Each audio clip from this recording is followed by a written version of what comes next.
नमस्कार, मी श्रद्धा. संपूर्ण महाराष्ट्रामध्ये अग्रेसर असणारे निर्भीड न्यूज चॅनल हिंदू सम्राटमध्ये आपलं स्वागत आहे. पाहूया आजच्या ठळक बातम्या.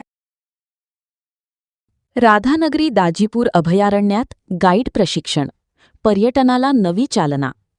राधानगरी दाजीपूर अभयारण्य येथे पर्यटकांना अधिक समृद्ध, माहितीपूर्ण आणि दर्जेदार अनुभव देण्यासाठी गाईड व सफारी चालकांच्या प्रशिक्षणाला विशेष महत्त्व दिले जात आहे. या प्रशिक्षणामुळे अभयारण्यातील पर्यटन वाढीस निश्चितच गती मिळेल, असा विश्वास विभागीय वनाधिकारी श्रीकांत पवार यांनी व्यक्त केला. अभयारण्यात कार्यरत गाईड आणि सफारी चालकांसाठी आयोजित प्रशिक्षण कार्यशाळा नुकतीच उत्साहात पार पडली.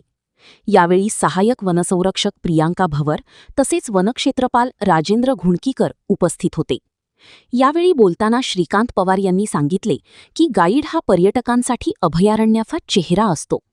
गाईडचे ज्ञान, संवाद कौशल्य आणि वर्तन यावरच पर्यटकांचा अनुभव अवलंबून असतो. त्यामुळे गाईड व सफारी चालकांना दर्जेदार प्रशिक्षण देणे अत्यंत आवश्यक आहे. या अनुषंगाने त्यांना ड्रेस कोड देऊन त्याचे मोफत वाटपही करण्यात आले. दरम्यान वन्यजीव अभ्यासक सुनील करकरे यांनी अभयारण्यातील जैवविविधता, वन्यजीवांचे वर्तन आणि पर्यावरण संवर्धन याविषयी सखोल मार्गदर्शन केले. प्रत्येक सजीव आपल्या पुढील पिढीचा विचार करत असतो, असे सांगत त्यांनी माणूस आणि इतर सजीव यांतील फरक स्पष्ट केला. पर्यावरणाच्या दृष्टीने योग्य अयोग्य याचा विचार करणे गरजेचे असल्याचेही त्यांनी नमूद केले. या प्रशिक्षण कार्यशाळेत अभयारण्य क्षेत्रातील गाईड व सफारी चालक मोठ्या संख्येने सहभागी झाले होते.